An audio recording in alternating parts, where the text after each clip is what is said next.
Olha que coisa maluca, fiquei meia hora procurando um barulho na máquina, achei depois de muito custo. Mas como sou teimoso achei o engate do amortecedor quebrado. Mas deu muito trabalho, confesso que apanhei, eu nunca tinha visto isso.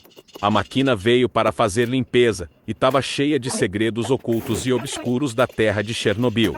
Tem que fazer igual vendedor de carro, olhar até o cheiro do carro, para achar defeitos até nas moléculas no peido, que o piloto dá nos bancos com vidros fechados.